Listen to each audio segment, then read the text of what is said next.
প্রসাদ প্রসাদান্ন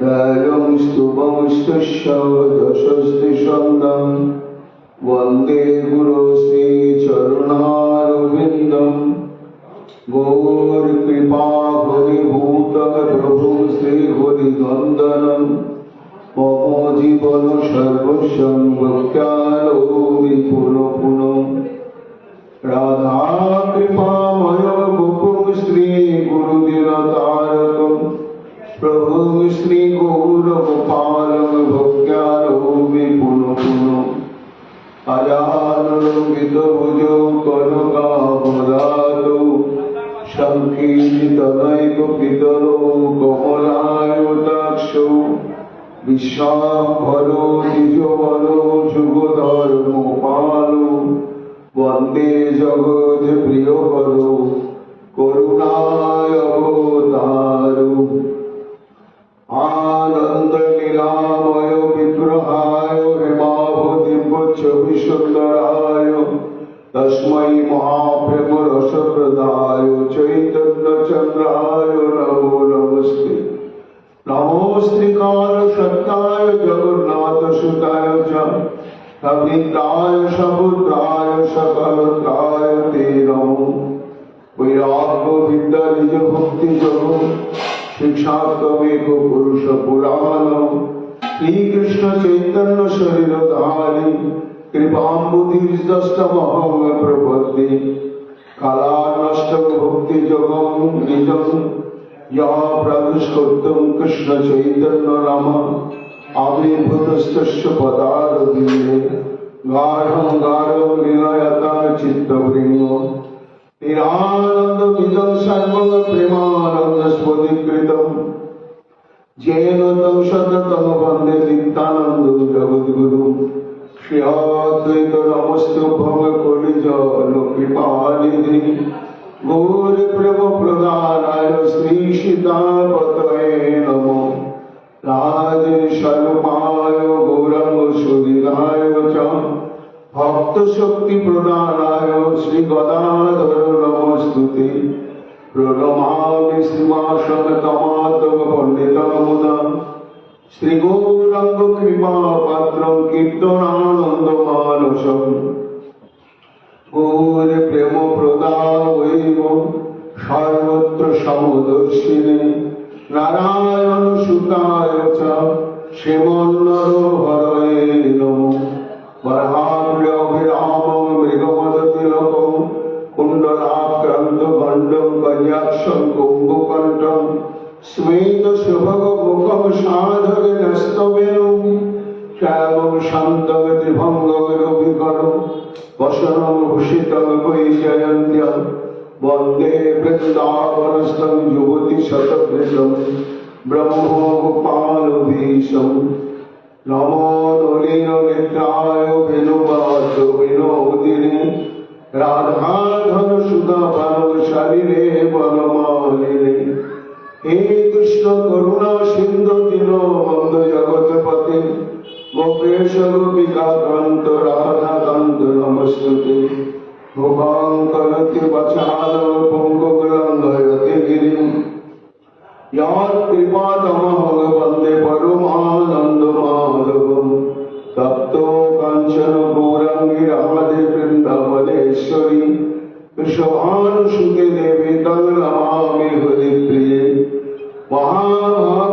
স্বরূপাত কৃষ্ণ প্রিয়া বরিয়সী প্রেম ভক্তি প্রদে দেবী রাধিকা তং নমাম্যহং বন্দে নন্দ ব্রজ শ্রীরাম পাদরে গোবিন্দরসম যশাঙ্ঘ্রি গজগীতং পুনাতি ভুবনত্রয়ম নমো ধর্মায় মহতে নমো কৃষ্ণায় অভিদশে ব্রাহ্মণেক নমস্কৃত ধর্মান বক্ষ্যে সনাতন নারায়ণ নমস্কৃত নরং চৈব নরোত্তমং দেবীং সরস্বতীং ব্যাসং ততো জয় মুদিরয়ে ব্যাসং বশিষ্ঠ নপ্তারং সক্রেতং পৌত্র কল্মষং পরাশরৎ সুখতাতং তপোনিধি ব্যাসায় বিষ্ণুরূপায় ব্যাসরূপায় বিষ্ণবে নমো ব্রহ্ম বশিষ্ঠায় নমো নমো অচতুর্ভজন ব্রহ্মাদিবাহুর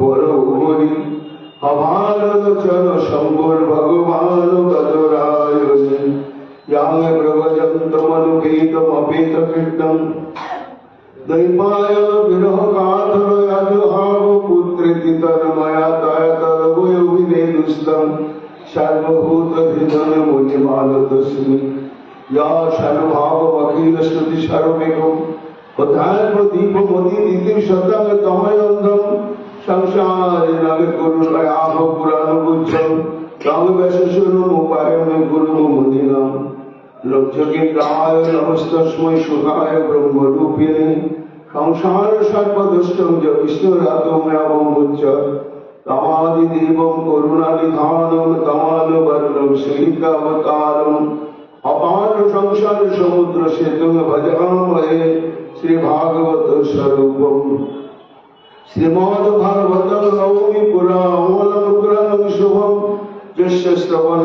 ध्यान मात्रेण गोविंद लभते रति निगम कल्पतरु गलित फलं सुखमुखादे अमृत द्रव संयुतम पिबत भागवतं रसमालयं मुहुरः रसिका भवति भागवता तुलसी कारणं यत्र यत्र पद्मवनानि च पुराण पठनं यत्र तत्र सन्निहितो हरि तत्रैव गंगा यमुना च सिन्धु गोदावरी तत्र सरस्वती च सर्वाणि तीर्थानि वसन्ति तत्र यत्राच्युत उदार कथा प्रसङ्गः वंशाकल्पतरुभ्यश्च कृपा सिन्धुभ्यैव च उदितानां पावनेभ्यो वैष्णवेभ्यो नमो नमो जय रूप सनातन भक्त रघुनाथ श्रीजीव गोपाल भट्ट दासेर रघुनाथ भक्ति मारे बंदी छाय गोसाईर चरण यहाँ হইতে বিঘ্ননাশে অভীষ্ট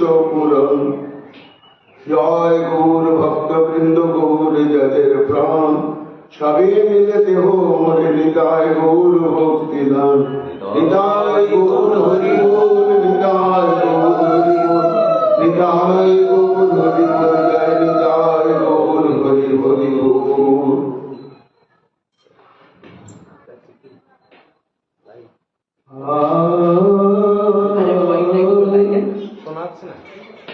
শয়নে গৌর স্বপনে গৌর গৌর নয়ন দয়া শয়নে স্বপনে গৌর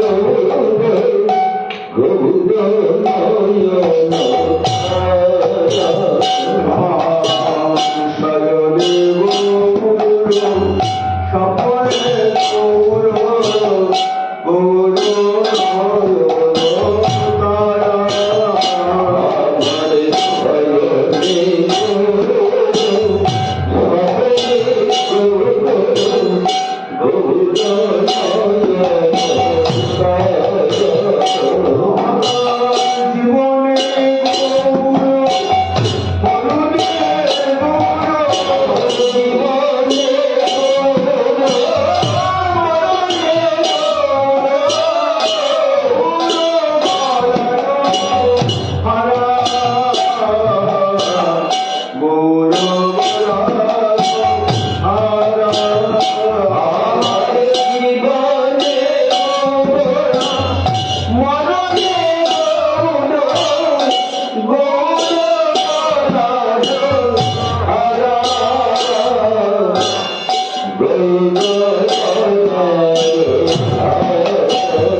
নবাসী পরাণে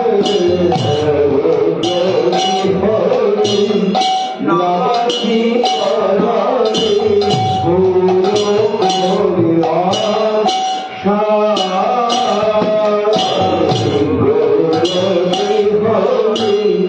নবাসী পরাণে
কলিযুগ পাবন অবতার প্রেম পুরুষোত্তম ভগবান শ্রীকৃষ্ণ চৈতন্য মহাপ্রভুর অন্তরঙ্গ পরিকর কৃষ্ণ দ্বৈপায়ন বেদব্যাস অবতার পরম পূজ্যপাদ শ্রীমৎ বৃন্দাবন দাস ঠাকুর তার শ্রী চৈতন্য ভাগবত গ্রন্থের মধ্যখণ্ডে প্রথম অধ্যায়ে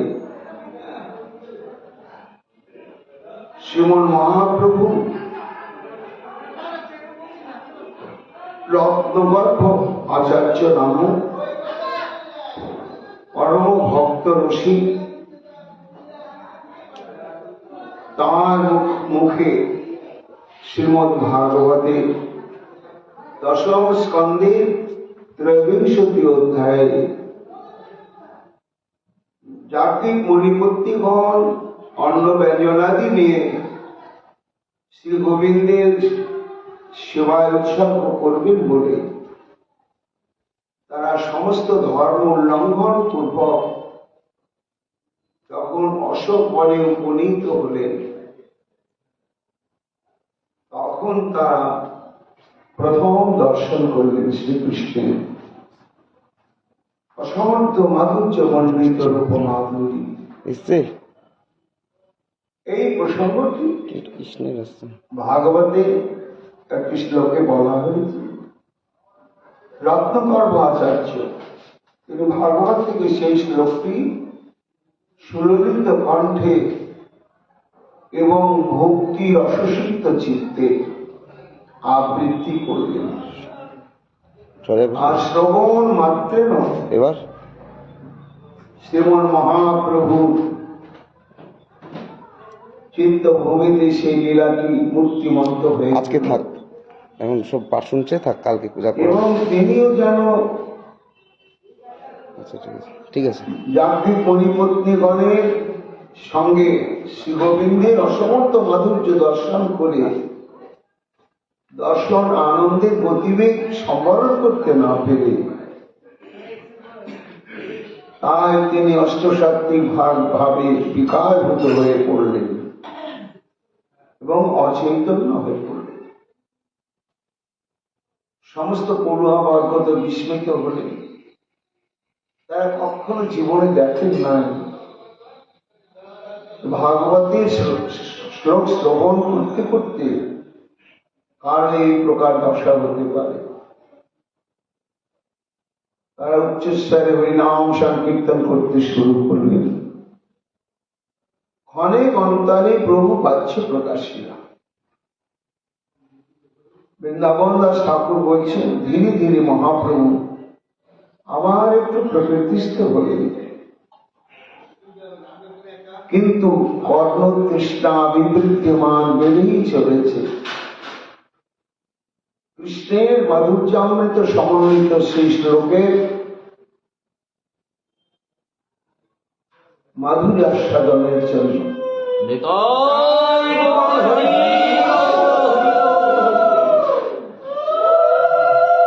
বাহ্য পায় বলো বলো বলে বিশ্বম্ভর, গড়াগড়ি যায় প্রভু ধরণীর উপর। উদ্দীপন বিভাব অর্থাৎ শ্লোকটি শ্রবণ মাত্রে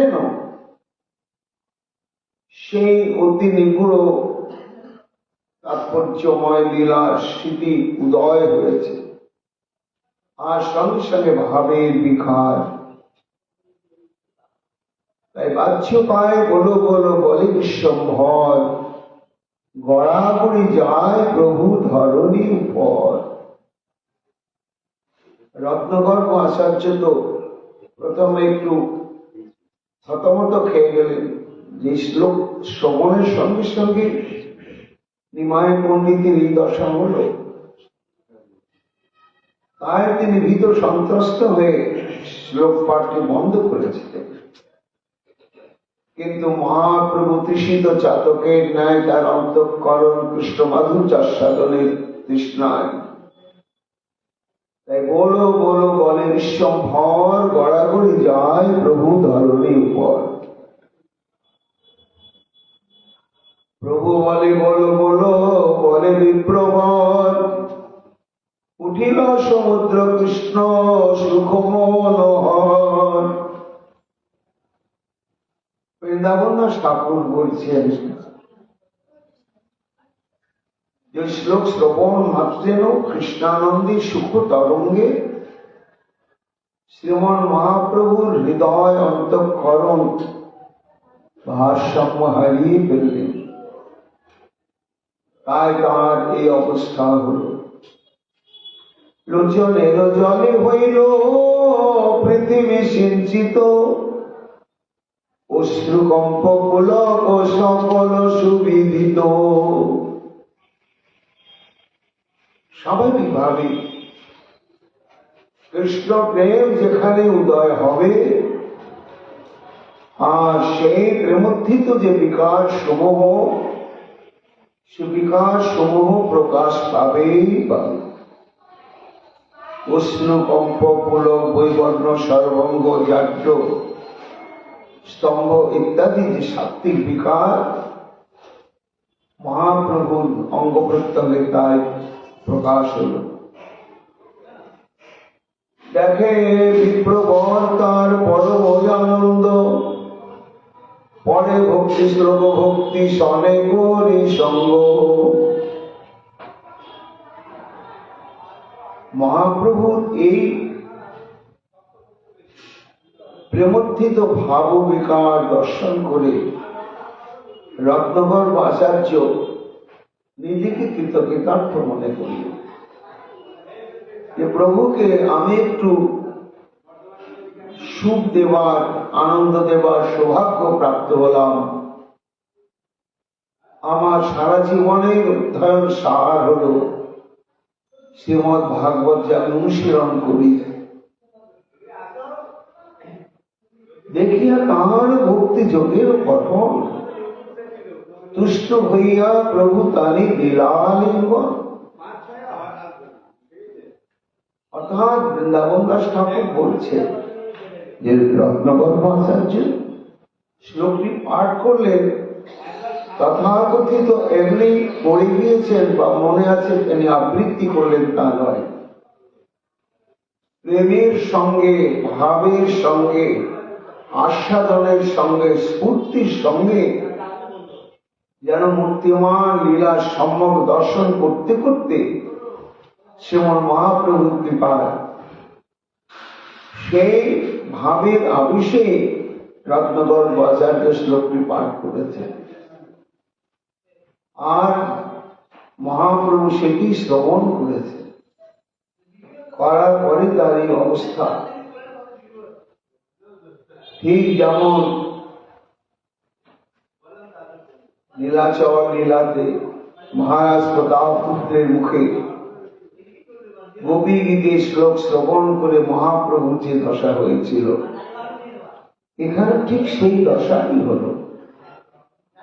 অযাচিত ভাবে আচার্য তুমি আমাকে এমন দুর্লভ অমৃত আস্বাদন করালে, বিনিময়ে দেওয়ার মতো তো আমার কিছুই নেই, তাই একটু আলিঙ্গন দিলাম। তুষ্ট হইয়া প্রভু তারে দিলা আলিঙ্গন,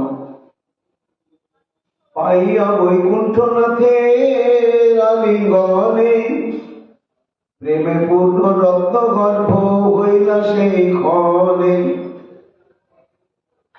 লীলাটি বৃন্দাবন দাস ঠাকুর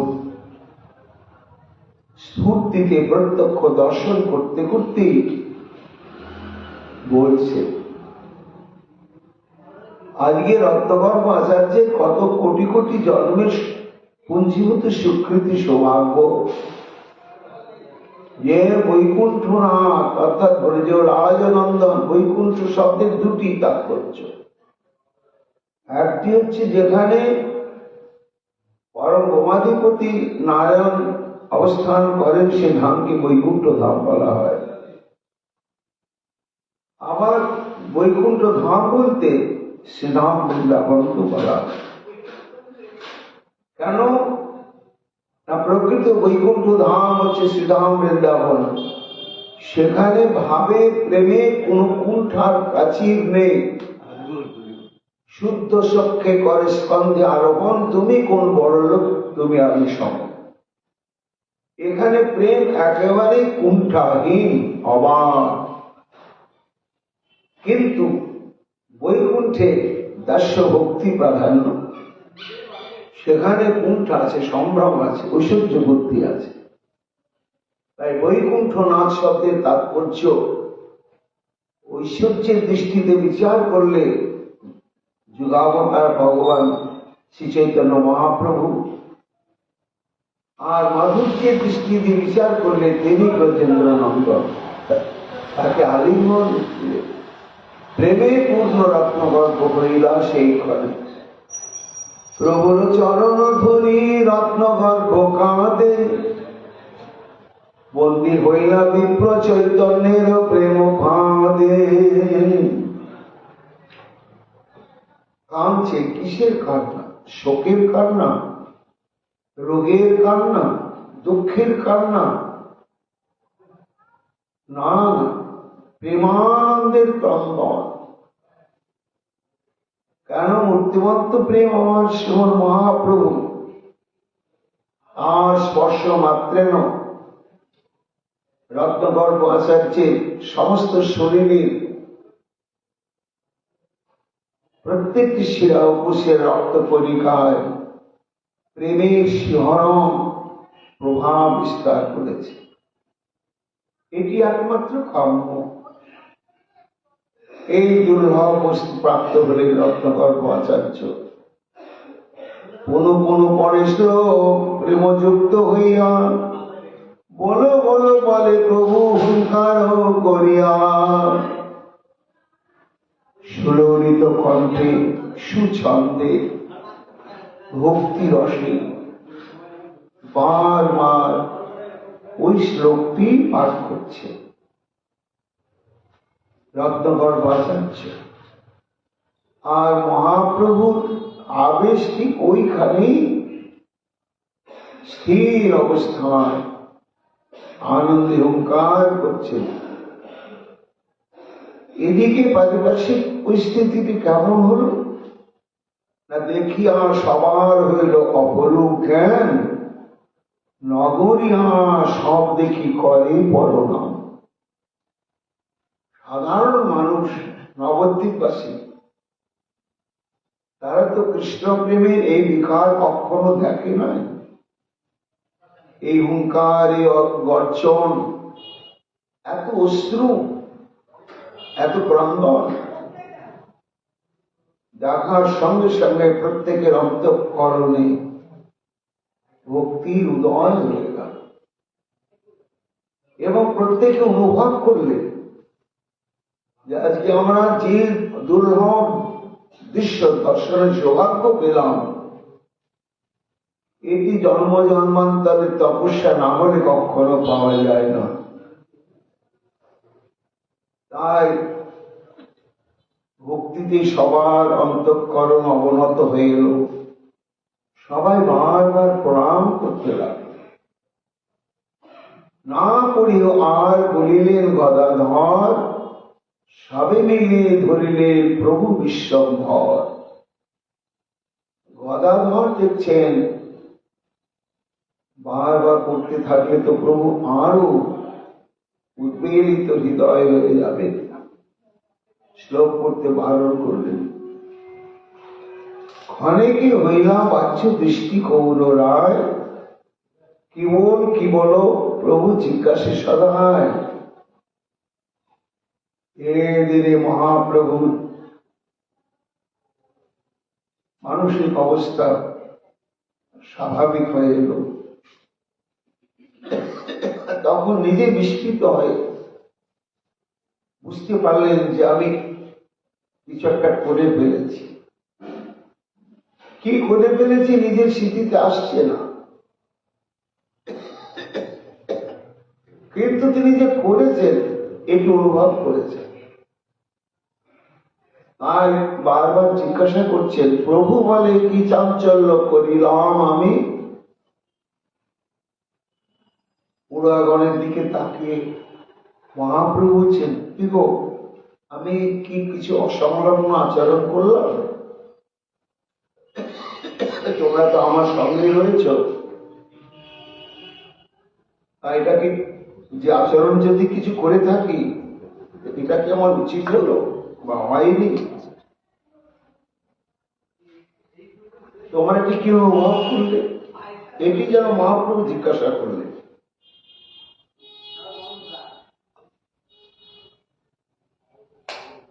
কি প্রভু বলে, কি চাঞ্চল্য করিলাম আমি, পড়ুয়া সকল বলে কৃতকৃত্য তুমি। পড়ুয়াগণের মধ্যে যারা ভক্তি তত্ত্ব জানতে পেরেছে, অনুভব করতে পেরেছে, তাই বললেন, হে প্রভু, কৃতকৃত্য, কৃত্য শব্দে মানব জীবনের মুখ্য কর্তব্য কি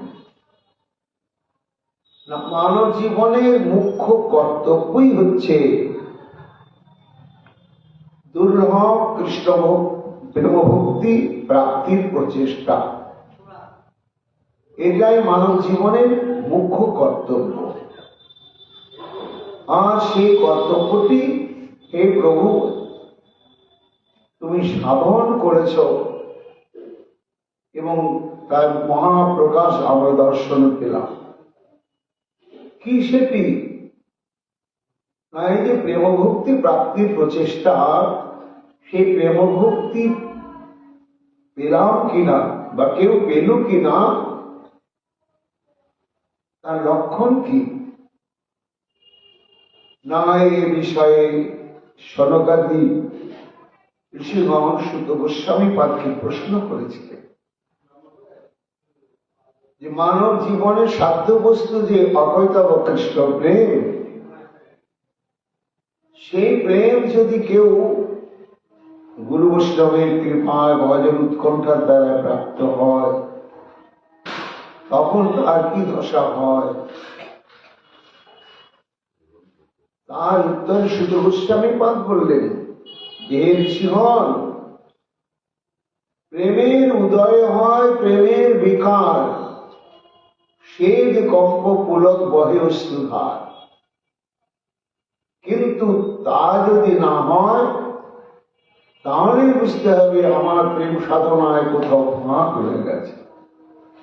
তদস্মসার হৃদং বদিতং যদ গৃচ্ছ মানৈর হরিনাম ধেয়ৈ না বিক্রেতাথ যদা বিকার নেত্রে জলং গাত্রুহি সুহর্ষ। অর্থাৎ প্রেম সাধন করতে করতে করতে করতে যদি নয়নে শ্রাবণের ধারা প্রবাহিত না হলো, অঙ্গ প্রত্যঙ্গ যদি রোমাঞ্চিত না হলো, ঘর্মাত্ম কলেবর না হলো, উচ্চস্বরে নাম গান করতে না পারলে এবং হৃদয় প্রেমের প্রভাবে বিগলিত না হলো, তাহলে বুঝতে হবে তার হৃদয়টা হচ্ছে পাথর দিয়ে তৈরি, অশ্মশান। তাহলে প্রেম প্রাপ্তির প্রচেষ্টাই হচ্ছে মুখ্য কর্ম, আর এই কর্ম সাধনের সিদ্ধি হচ্ছে প্রেমের বিকার। কপিল দেব বললেন মা দেবভূতিকে যে, মা, এবং হর ভগবতী প্রতিলব্ধ ভাব ভক্তা দ্রবদ হৃদয় উৎপলক প্রমোদা। কৃষ্ণ শুভৈক তাৎপর্যময়ী সেবা বাসনাময় লালসানি ভক্তি অঙ্গ অনুশীলন করতে করতে হৃদয় দ্রবীভূত হয়, তখন অনির্বচনীয় প্রেমানন্দে মুলুকাদিতে অঙ্গ বিভূষিত হয়।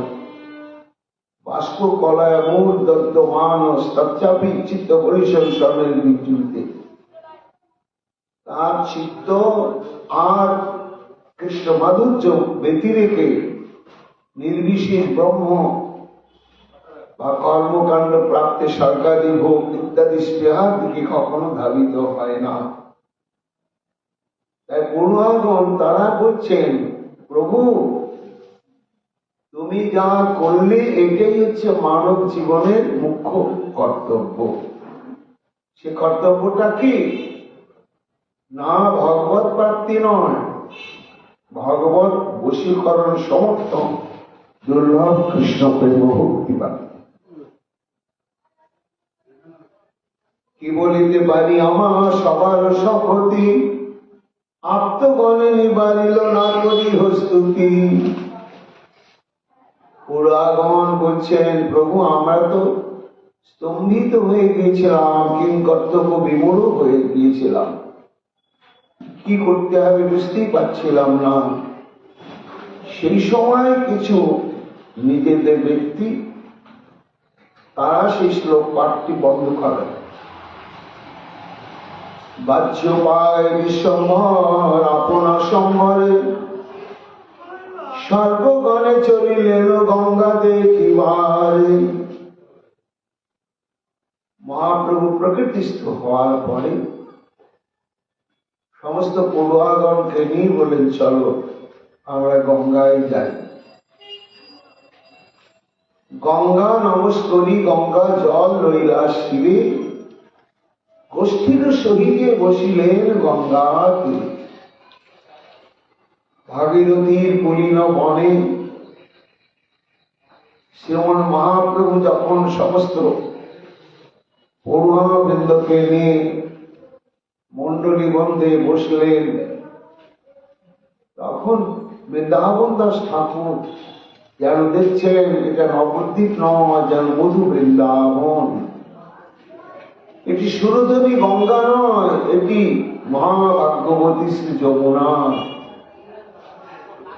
আর পুলিন বনেই যেন লীলা পুরুষোত্তম শ্রী গোবিন্দ সমস্ত শাখাগণকে নিয়ে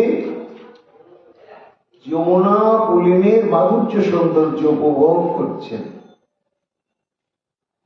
বৃন্দাবন দাস ঠাকুরের অন্তঃকরণে সেই লীলাটি ধীরে ধীরে স্ফূর্তি প্রাপ্ত হল। যমুনার তীরে যেন বেড়ি গোপগণ নানা রস করিলেন নন্দের নন্দন। গোচারণ লীলায় গোগণাদিকে চারণে নিযুক্ত করে দিয়ে চিত্ত বিনোদনের জন্য নানাবিধ রসাস্বাদনের তৃষ্ণায় শ্রী গোবিন্দ আমার যমুনার তীরে যেতেন। সেই মতো সচিব নন্দন গঙ্গা তীরে ভকত সহিত কৃষ্ণ প্রসঙ্গে বিহার। অর্থাৎ একদিকে যেমন বৃন্দাবন দাস ঠাকুর দেখছেন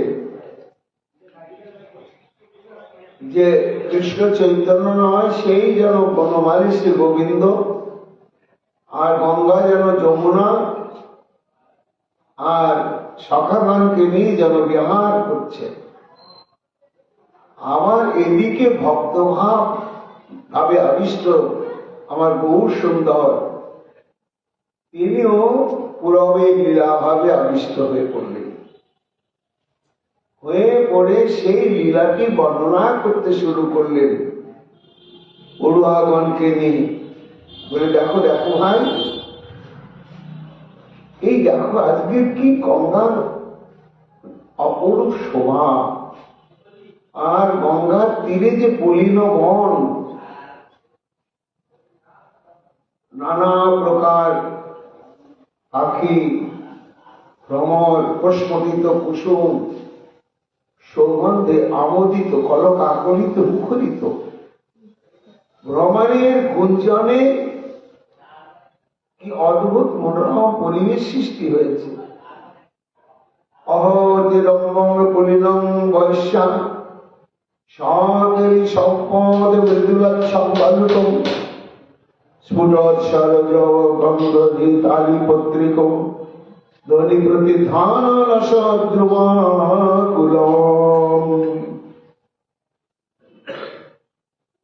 বৃন্দাবন ভাবে আবিষ্ট হয়ে শচীনন্দন আমার নন্দনন্দন স্বরূপে পুরাগণকে বলছেন, দেখো বন্ধুগণ,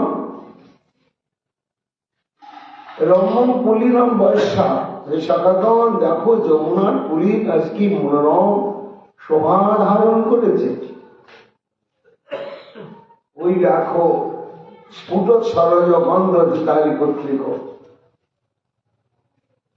যমুনাতে সহস্র সহস্র চতুর্বর্ণের কমল বুক ভরা মধু নিয়ে প্রস্ফুটিত হয়েছে, আর তাতে লক্ষ লক্ষ কোটি কোটি মধু পিয়াসী মাতাল ভ্রমর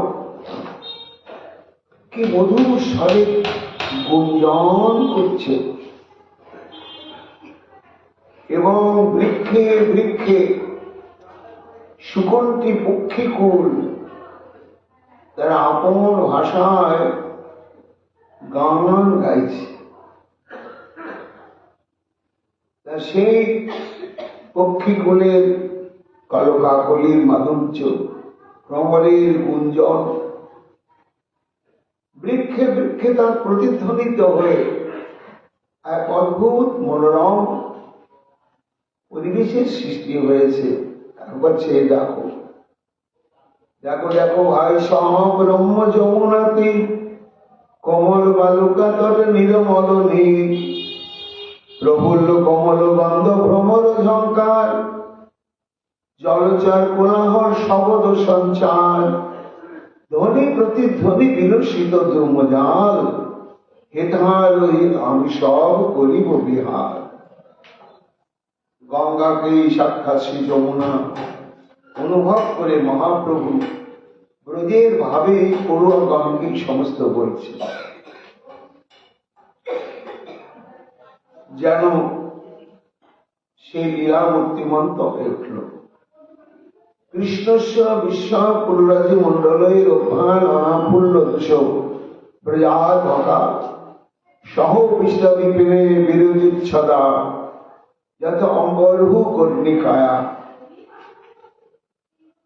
বৃন্দাবন দাস ঠাকুর দেখছেন যেন যমুনা তীরে শচীনন্দন নয়, নন্দনন্দন বিহার করছেন যমুনা কলিন বনে। কিভাবে না গোবিন্দ মাঝখানে বসেছেন,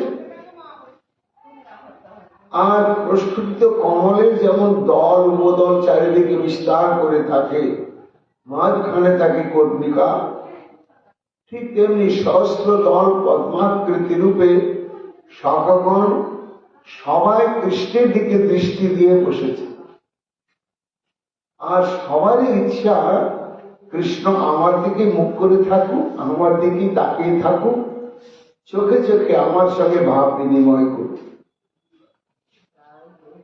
কিন্তু কি অদ্ভুত, সর্বদিনই সেরকম ভগবানও যেন ভক্তের প্রেমাধীন হয়ে গেলেন। সবে বলে ভাই আমার কানায় মনে বড় ভালোবাসে, বসিয়া সম্মুখে থাকে মহাসুখে, সদা থাকে পাশে পাশে। অগণিত সখাগণ প্রত্যেকেই দেখছেন শ্রীকৃষ্ণ প্রেম দৃষ্টিতে আমার দিকেই তাকিয়ে আছে। মহাপ্রভু বর্ণনা করছেন একাধারে লীলা, আমার বৃন্দাবন দাস ঠাকুর দেখছেন যেন আজকে সাক্ষাৎ সেই লীলায় প্রকটিত। সর্বমিত দর্শয়ন্ত সহসা ভোজ্য রুচি পৃথক হসন্ত হসন্ত চাপ। তারপরে সখাদের দেখাচ্ছে, তারপরে সবাইকে আস্বাদন করাচ্ছে, তারপরে নিজেরা আস্বাদন করছে। আর গোবিন্দ মাঝখানে বসেছেন কেমন ভাবে, শ্রীমন মহাপ্রভু সেই লীলায় বর্ণনা করছেন গঙ্গা তটে। বিভ্রমদ বেনং জঠর পটয় শৃঙ্গ বেদ্র চক্ষে ভূখ ভালো কেলি। মহাপ্রভু এই লীলাটা বর্ণনাও করছেন,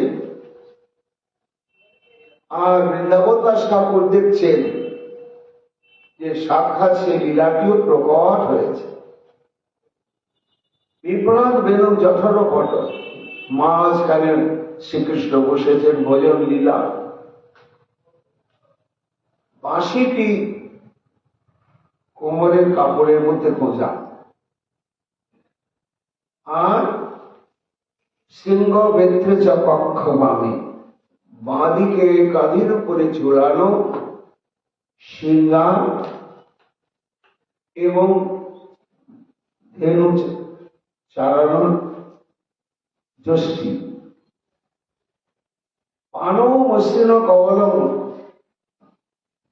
হাতের মধ্যে কবল মানে হচ্ছে দই মাখা অন্নের দলা, বড় একটি অন্নের দলা, দই মাখা অন্নের দলা মাহাতে, আর আঙ্গুলের ফাঁকে ফাঁকে নানা প্রকার আচার রয়েছে। এইভাবে আপনি ধারণ একটু একটু মুখের থেকে নিচ্ছেন, আবার এক একটি মুখে মুখে নিচ্ছেন। এইভাবে কৃষ্ণর মধ্যে সপরিশোধিত হাসার নর্ম বিষয়, নিজেও ভোজন করছেন, করাচ্ছেন, নিজেও হাসছেন, সবাইকে হাসাচ্ছেন। এই অদ্ভুত লীলা দর্শন করবার জন্য আকাশে সমস্ত স্বর্গের দেব দেবীগণ উপস্থিত হয়ে পড়ছে। দেখো দেখো, যিনি একমাত্র যজ্ঞের ভোক্তা, সেই তত্ত্ব বিশেষ আজকে লীলায় এসে কেমন বাল্যভাব প্রকাশ করছে। বৃন্দাবন দাস ঠাকুর বলছেন, ভক্তগণ, মহাপ্রভু যে পড়ুয়াগণকে নিয়ে আজকে জাহ্নবী তীরে সেভাবেই আবিষ্ট হয়েছেন। জটর বটে দেবেন সিংহাবেত্র কাঁধে, বাম হস্তে কোমল কবল ধরি রাখে, অঙ্গুলির মাঝে মাঝে রাখো এবার যেমন, মাঝে নন্দসূত চারিপাশে শিশুগণ। হাস্য করে আসে প্রভু বালকে হাসায়, আকাশ মণ্ডলে থাকি সরগণে চায়। সর্বযজ্ঞ ভোজি প্রভু করে ভোজন, বালকেলি করে যজ্ঞপতি নারায়ণ। এইভাবে শ্রীমন মহাপ্রভু পূর্বাবৃন্দকে নিয়ে ব্রজরস আস্বাদন করে কতক্ষণে সকালে বিদায় লইয়া ঘরে, বিশ্বময় চলিলেন আপন মন্দিরে। গঙ্গা পুলি নেই, এই সমস্ত রস আস্বাদন করে প্রভু সবাইকে বিদায় দিয়ে নিজেও নিজের ঘরে ফিরিলেন। ভোজন করিয়া সর্বভুবনের নাথ, যোগবিদ্যা প্রতি করিলেন দৃষ্টিপাত। পহাইল নিশা সর্বপড়ুয়াগণ, আসিয়া মেলিলা পুঁথি করিতে চিন্তন। পরের দিন আবার সকাল বেলা প্রতিদিনের নিয়ম মতো পড়ুয়াগণ সবাই পুঁথিপত্রটি মহাপ্রভু গিরিশ সমাগত করে। ঠাকুর আইলা ঝাঁট করি গঙ্গা স্নান, বসিয়া করেন প্রভু পুস্তক ব্যাখ্যা। প্রাতঃ ইত্যাদি সমাধান করে মহাপ্রভু দেখছেন ছাত্রগণ সবাই এসে গিয়েছে, তখন তিনি বিলম্ব না করে পাঠ প্রদানের জন্য তিনি সে বসে তাদের সম্মুখে। প্রভুর নাম করে কৃষ্ণ ব্যতিরিক্ত আন শব্দমাত্র কৃষ্ণ ভক্তি করে ব্যাখ্যা। কিন্তু হল কি, তিনি তো অধ্যাপক আর শিষ্যপর্ব পড়ুয়া, তারা অধ্যয়নের জন্য এসেছে। এবার অধ্যয়নের বিষয়বস্তু হচ্ছে ব্যাকরণ। তো ব্যাকরণের মধ্যে ধাতুরূপ, শব্দরূপ, সন্ধি, সমাস এইসবই আলোচ্য বিষয়। আর এসব যাতে ছাত্রগণ সহজভাবে নিতে পারে, গ্রহণ করতে পারে, অনুশীলন করতে পারে, অধ্যাপকের কর্তব্য হচ্ছে সেইভাবে তাদেরকে বুঝিয়ে দেওয়া। কিন্তু বৃন্দাবন দাস ঠাকুর বলছেন, মহাপ্রভুর চিত্ত মন হৃদয় কৃষ্ণময় হয়ে গিয়েছে। তিনি ব্যাকরণের যে পাঠ্য বিষয় আর তিনি প্রকৃতিস্থ হয়ে পড়াতে পারছেন না। পড়াতে গেলে ক দেখলেই কৃষ্ণের উদ্দীপন হয়ে যাচ্ছে, মনের ভারসাম্য থাকছে না। পড়ুয়াগণ সকল বলে ধাতু সংজ্ঞাকার, প্রভু বলে শ্রীকৃষ্ণের শক্তি নাম যার। পড়া আরম্ভ হয়ে গেল। মহাপ্রভু জিজ্ঞাসা করলেন, বলো তোমাদের জিজ্ঞাস্য বিষয় কি? সবাই বিনীত ভাবে প্রণামাদি করে বললেন, প্রভু ধাতুর সংজ্ঞা সম্পর্কে আমরা জানতে চাই। আমাদের অভিজ্ঞতা নেই, সহজ ভাবে ধাতু কাকে বলে, ধাতুর প্রয়োজনীয়তা কি, ধাতুর স্বরূপ লক্ষণ তটস্থ লক্ষণ কি, বিস্তৃত ভাবে আপনি একটু বলুন।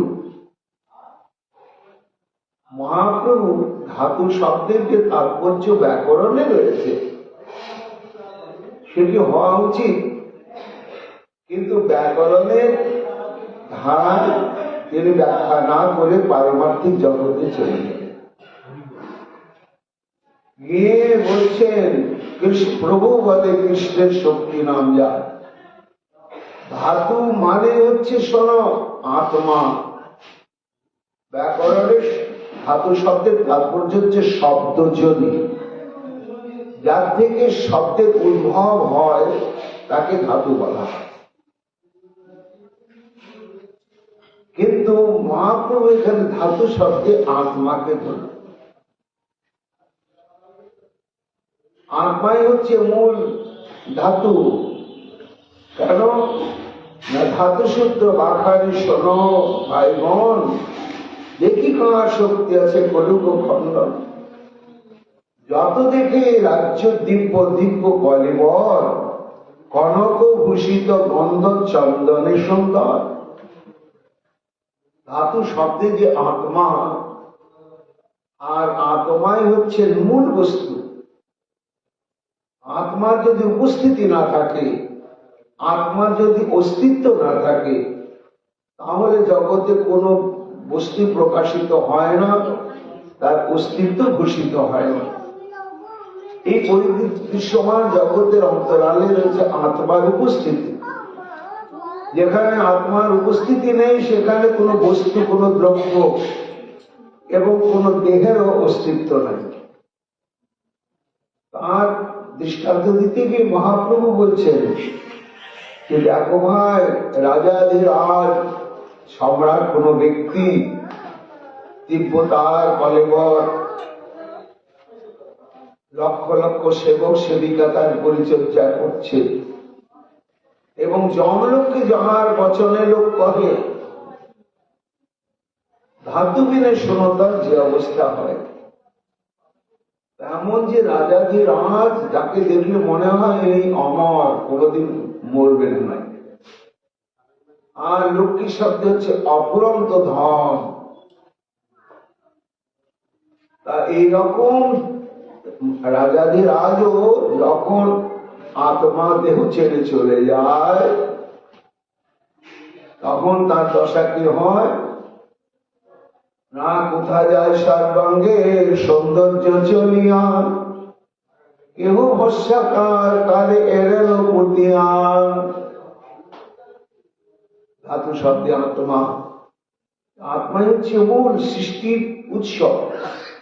সে আত্মা যখন দেহ থেকে চলে গেল, তখন সে দিগ্বিজয়ী রাজাধিরাজ, পরাক্রমশালী, ধন বিত্তের ওই তার অভাব নেই। কিন্তু তখন তাকে কি হয়, চিতার উপরে তুলে পুড়িয়ে দিতে হয়, নাহলে মাটির মধ্যে পুঁতে ফেলতে হয়। সর্বদেহে ধাতু রূপে বৈশে কৃষ্ণ শক্তি, তাহার সঙ্গে করে স্নেহ, তাহানিসি ভক্তি। মহাপ্রভু বলছেন ধাতু হচ্ছে মূল তত্ত্ব। কেউ কাউকে যে স্নেহ করছে, প্রীতি করছে, ভালোবাসছে, এটা তার স্বভাবের গুণে নয়, তার শরীরের চেহারার গুণে নয়, সম্বন্ধের গুণে নয়, একমাত্র আত্মার সম্বন্ধ গুণে। আত্মায় আত্মার কাছে প্রিয়, দেহ নয়। কিন্তু আমরা সেটি বুঝতে পারি না। দেহকে আশ্রয় করে আত্মা থাকে বলে আত্মাকে না দেখে দেহটাকেই আমরা দেখতে পাই আর মনে করি তাকে আমরা ভালোবাসি। তাহার সামনে করে স্নেহ তাহারে সে ভক্তি। রমবাসে অধ্যাপক না বুঝয় ইহা, হয় নয় ভাই সব বুঝমন দেয়া। এই ধাতু তত্ত্বের এটাই হচ্ছে প্রকৃত ব্যাখ্যা। কিন্তু বর্তমান অধ্যাপকগণ এই ব্যাখ্যাটাকে করে না। এবে যাবে নমস্করি করি মান্য জ্ঞান, ধাতু গেলে তাহলে পরশিলে করে স্নান। মহাপ্রভু একের পর এক দৃষ্টান্ত দিচ্ছে। দেখো, যাকে প্রণাম করে, যাকে স্পর্শ করে কোটি গঙ্গা স্নানের ফল অনুভব করা হয়, এমন মহৎ ব্যক্তি যে তাকে একটু স্পর্শ করে মনে হলো যে সহস্র গঙ্গা স্নানের ফল আমি লাভ করলাম। সেই ব্যক্তি যখন ধাতু শূন্য হয়, অর্থাৎ আত্মা যখন চলে যায়, সেই ব্যক্তিকে স্পর্শ করলে আবার গঙ্গা স্নান করতে হয়। তাই তো, এটাই তো নিয়ম। তাহলে মহত্বটা কার? ওই আত্মা। যে বাপের কোলে পুত্র থাকে মহাসুখে, ধাতু গুলে সেই পুত্র অগ্নি দেয় মুখে। ধাতু সংজ্ঞা কৃষ্ণ শক্তি বল্লভ সভা। বৃন্দাবন দাস ঠাকুর বলছেন, মহাপ্রভু এখানে ভাগবতী সিদ্ধান্তে স্থাপন করছেন। বল্লভ শব্দ হচ্ছে প্রিয়ত্ব বা ভালোবাসার সম্পদ। ধাতু সংজ্ঞা কৃষ্ণ শক্তি বল্লভ সভা, অর্থাৎ একটি দেহের মধ্যে আত্মার উপস্থিতি থাকে বলে ভাই বলে, বন্ধু বলে, স্ত্রী বলে, স্বামী বলে, প্রেমিক বলে, প্রেমাস্পদ বলে আমরা প্রীতি করে থাকি। ওটা শরীরকে নয়, তার মনকে নয়, আত্মাকে। কেন? আত্মাই আত্মার প্রিয়, দেহ নয়। এই জন্য ধাতু সংজ্ঞা কৃষ্ণ শক্তি বল্লভ সবার। দেখি ইহার দুষু আছে শক্তি খান। অর্থাৎ দেহস্থিত আত্মাই হচ্ছে ভালোবাসার পাত্র, দেহ নয়। আবার শ্রীকৃষ্ণ হচ্ছেন সর্বাত্মা, অর্থাৎ আত্মা সে হচ্ছে অংশ। আর পূর্ণানন্দ চিন্ময় পূর্ণ তত্ত্ব হচ্ছেন শ্রীকৃষ্ণ, তিনি হচ্ছেন সর্বাত্মা। তা এই কৃষ্ণই যে একমাত্র পরিপূর্ণতম প্রেমাস্পদ এবং আত্মা ও ভালোবাসার তত্ত্ব, এটি শ্রীমৎ ভাগবতে অভিব্যক্ত হয়েছে। কোথায়? না ব্রজোকসম শতকেশু স্নেহ বলবদ্ধ মন্নহম শনয় বিশ্বম অবৃদ্ধি যতমা কৃষ্ণে তা পূর্ববৎ ব্রহ্মলীলা। 1 বছর ধরে শ্রীকৃষ্ণের সখা হয়েছে আর শ্রীকৃষ্ণের বাছিন হয়েছে, হয়ে ঘরে ঘরে ফিরে আসছে। সেই কথা সুখমণি বলছেন যে মহারাজ, এর আগে কৃষ্ণকেই ভালোবাসত সব ব্রজবাসীরা। কেন না, যখন গোষ্ঠী হতে ফিরে আসত, শ্রীকৃষ্ণ সভা পরিবৃত হয়, তখন শ্রীদাম, সুদাম, বসু, উদ্দাম ইত্যাদি মা সবাইকে কৃষ্ণকে আদর স্নেহ স্তম্ভন করতে করে তাদের প্রেম তৃষ্ণাটাকে প্রশান্ত করে তবে আপন আপন পুত্রের দিকে যেতে। কিন্তু ব্রহ্মমোহন লীলায় যখন শ্রীকৃষ্ণই সমস্ত সখা রূপ ধরে এলেন, তখন আর কৃষ্ণের দিকে কেউ যাচ্ছে না। সুবলের মা সুবলকে একেবারে আদর করছেন। কেন না, ওই যে কৃষ্ণের প্রতি যে স্নেহটা ছিল, যেহেতু সেই কৃষ্ণই সুবল রূপে এসেছেন, মা সেটি না বুঝলেও প্রেমের যে স্বাভাবিক আকর্ষণটা, সেই প্রভাবটা ঠিকই আছে। তাই তখন কৃষ্ণের দিকে না তাকিয়ে সুবলের মা সুবলকে একেবারে আদর করছেন। কেমন ভাবে আদর করছেন? 1 বছর ধরে এইভাবে।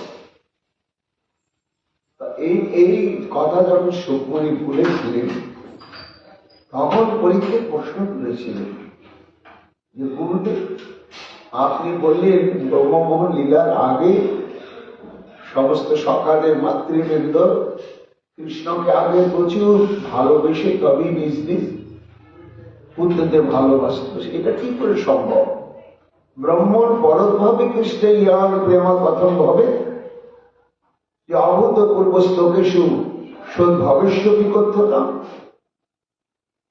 নিজের গর্ভজাত সন্তানের প্রতি স্নেহ এল না, পরের গর্ভজাত সন্তান কৃষ্ণ, তার প্রতি এই ব্রজবাসী মনের এত আকর্ষণ ছিল কেন?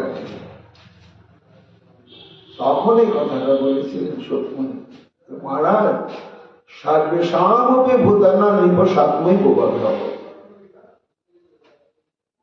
অর্থাৎ ভালোবাসার পাত্র সখারা নয়, সখাগণের ভেতরে যে আত্মার কৃষ্ণ শক্তি রয়েছে সে হচ্ছে ভালোবাসার স্বরূপ, কিন্তু কৃষ্ণ হচ্ছেন সর্বাত্মা স্বরূপ,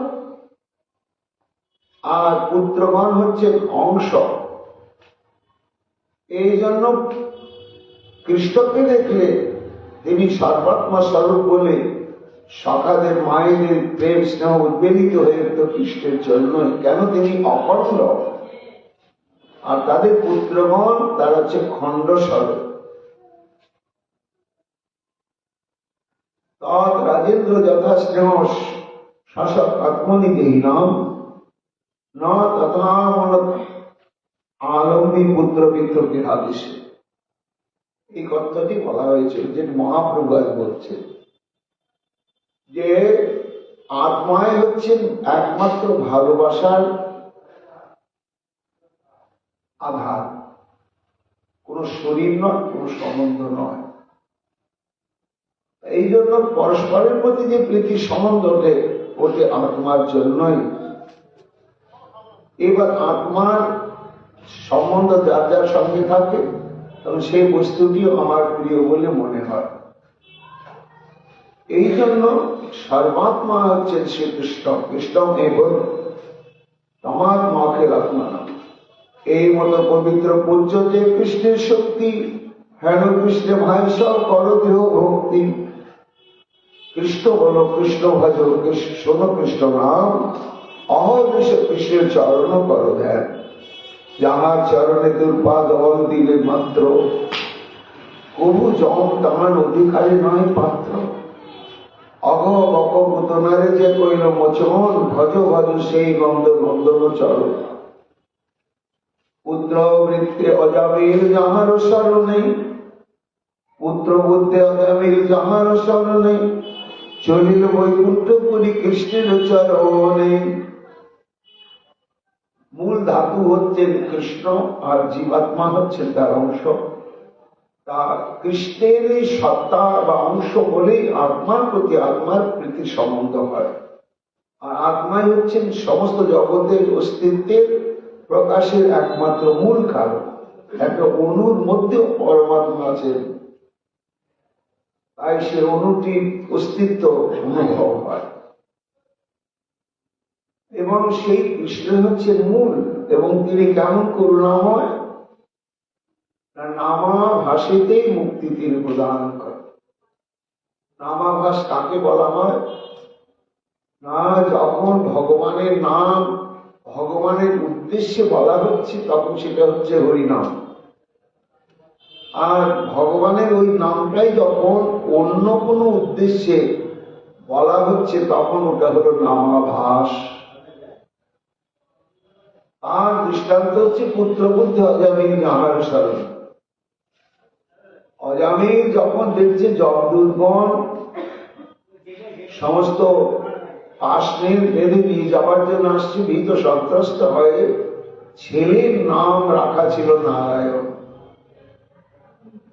তাই ভীত সন্ত্রস্ত ছেলেকেই ডাকছে সে। কিন্তু ছেলের নামটা ছিল নারায়ণ। নারায়ণ নারায়ণ ডাকছে ছেলেকে উদ্দেশ্য করে। এখানে নারায়ণটা ভগবানের নাম হলেও যেহেতু ছেলেকে উদ্দেশ্য করে ডাকছে, শাস্ত্র বলল এটাকে বলা হবে নামাভাস, নাম নয়। যখন নারায়ণের জন্য নারায়ণ নারায়ণ বলে ডাকা হবে তখন সেটা হলো প্রকৃত নাম। কিন্তু শাস্ত্র বলছে যে আমার গোবিন্দ এত কৃপাময় দয়াময় যে তার উদ্দেশ্যে তার নামটা উচ্চারণ করে না ডেকে যদি অন্য কোনো উদ্দেশ্য নিয়ে নাম উচ্চারণ করে তাকে নামাভাস হয়, তাতেও তিনি পরাগতি প্রদান করে। তার দৃষ্টান্ত হচ্ছে অজামিল। ছেলেকে ডাকছিল, বৈকুণ্ঠপতি প্রাপ্ত হয়ে গেল। যার চরণ রসে শিব দিগম্বর, যে চরণ সেবিবারে লক্ষ্মীর যাদর, যে চরণ মহিমা অনন্ত গুণ গায়, দন্তে তিলক করি ভজে হেন কৃষ্ণ পায়।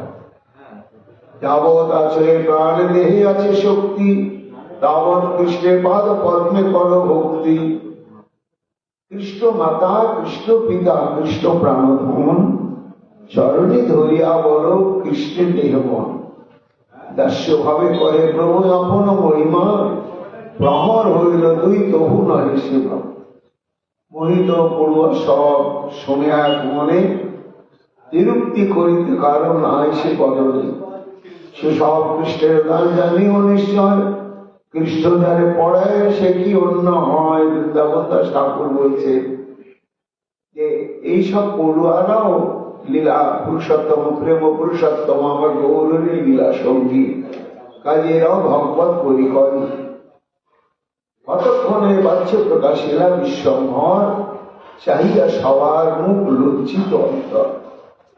মহাপ্রভু এবার প্রকৃতিস্থ হয়ে মনে পড়ে গেল ধাতুর সংজ্ঞাদি সম্পর্কে তো আমাকে প্রশ্ন করা হয়েছিল, সেটা তো ব্যাকরণের বিষয়।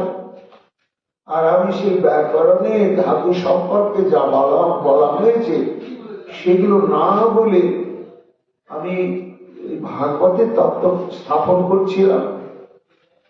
এর জন্য লজ্জিত হলে প্রভু বলে ধাতু সূত্র বাঁকা দিল কেন?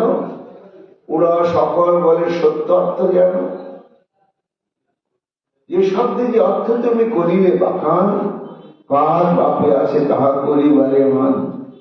যাতে কেউ বাখানো তুমি সব সত্য হয়, সবে সে উদ্দেশ্যে পড়ি তাহার অর্থ নয়। প্রভু বলে কহ দেখি আমার সকল বায়ু বা আমারে করি আশ্রয়ে বিহন। মহাপ্রভু নিজেই বলছেন আমি কি বায়ু রোগাক্রান্ত হয়ে পড়লাম, এরকম উল্টা পাল্টা ভুগছি। সূত্ররূপে কোন বৃত্তি করি ব্যাখ্যান, শিষ্যবর্গ বলে সবে এক হরিনাম। সূত্রবৃত্তি টিকায় দেখানো কৃষ্ণ মাত্র, বুঝিতে তোমার ব্যাখ্যা কি আছে পাত্র। ভক্তি শ্রবণে যে তোমার আসি হয়ে, তাহাতে তোমার কবু নরজ্ঞান নহে। প্রভু বলে কোন রূপ দেখো আমারে, পুরা সকল বলে যত চমৎকারে। কি রূপে আমাকে তোমার দেখি? বলে হে প্রভু তোমাকে দেখলাম এক অদ্ভুত আশ্চর্যময় মূর্তি রূপে। কালী যবে পথি তুমি চিন্তাহ নগরে, তখন পড়িল শ্লোক এক বিপ্রবরে। ভাগবত শ্লোক শুনি হইল মূর্ছিত, সর্বঙ্গে নাহি প্রাণ আমরা বিস্মৃত। চৈতন্য পাইয়া তুমি যে কইলা ক্রন্দন, গঙ্গা আসিয়া যেন হইল মিলন। শেষে যা কম্প আসে হইল তোমার, শতজন সমর্থ না হয় ধরিবার। আপদ পুস্তকে হইল পুলক উন্নতি, লালা ধর্ম ধুলায় ব্যাপিত গৌরজ্যোতি। অপূর্ব সব লীলা দেখে যতজন, সবে বলেন এ পুরুষ নারায়ণ। কেহ বলে ব্যাসসুক নারদ প্রহ্লাদ, তা সবার যোগ্য এ মত প্রসাদ। সবে মিলি ধরিলেন করিয়া শপথি, অনেকে তোমার আশীর্বাদ ছড়িল। অর্থাৎ রত্নগর্ভ আচার্যের মুখে ভাগবতের শ্লোক শ্রবণ করে যে দশা হয়েছিল, পুরাগণ মহাপ্রভুকে সেটাই আবার বর্ণনা করলেন। তারপরে মহাপ্রভু আবার কি বললেন, আগামীকাল আমরা শ্রবণ কীর্তন করবো। এখনকার মতো গৌর কথা এখানে বিশ্রাম লাভ করছে। নিতাই